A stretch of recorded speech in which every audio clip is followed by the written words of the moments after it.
काय करते? शेंगा निसते ना, तुला थोडं वाटाणा करा. बर बर बर बरं, निकाल पाहिजे का मम्मी? काय वाटतंय, खरंच मराठी माणूस हरला का काल? अरे मला नाही ते इलेक्शनचं निकालाचं काही कळत, हं, पण मराठी माणूस हरला म्हणजे आपला महाराष्ट्र हरला. हं, एवढं मला थोडं थोडं कळत. हं, पण मला एकच माहिती हं, की म्हणजे मराठी माणूस हरला हं, म्हणजे मी त्यावेळेस तिसरीला होते. हं, तिसरीला ज्या वेळेस होते तेव्हा आपल्या मराठी माणसाला हं, खेड्यापाड्यांनी कुणाला मुंबई ही माहीतच हं, नव्हती. हं, तर आम्ही लहान लहान होतो तर आपली आजी त्या म्हणायची, अगो बाई तुम्ही मुंबईला चाललात पण हुकता ना, हं, मुंबईला मोठी म्हणतात हं. हुकता ना. तर माणसं अशी डेअरिंग मध्ये सांगायची, हो का बिल्ला आहे आमच्या खिशाला. हं, बाळासाहेब ठाकरे साहेबांनी बिल्ला दिला प्रत्येकाला हं, आणि ट्रकनी नेली. हं, लोक असं खेड्यापाड्यांनी जिबनी ह्यानी कोणाकोणाला बसवित्या, हं. मग डायरेक्ट ट्रकने नेले.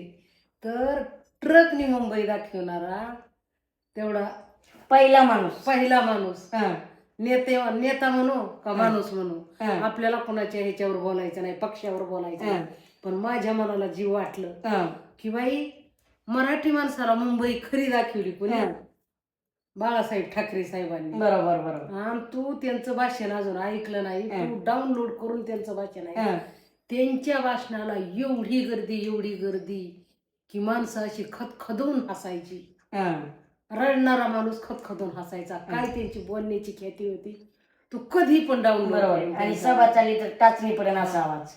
एकदम शांत सभा. बरोबर. आणि सभाला लोक किती तर त्याचं माप नाही. पण मम्मी साहेबांनी नेलं. हा साहेबांनी नेलं. तर त्यांनी त्यांचं नाव एवढं करून ठेवलंय, त्यांचं कधीच नाव म्हणजे हे होणार पण नाही. मम्मी हे बघितलं का तू, काय? सारे लोक बाळासाहेब ठाकरे साहेबांचे एक वाक्य होतं, मराठी माणसाने मराठी माणसाला मोठं करा. आज मराठी माणूस दिसतोय का मोठं होता? अरे ते काय म्हणायचे, आता मला कोणत्या पक्षावर बोलायचं नाही, कोणत्या नेत्यावर बोलायचं नाही, ती काय म्हणायचे, मराठी माणूस मोठा झाला पाहिजे, मराठी माणसाने काहीतरी धंदा केला पाहिजे.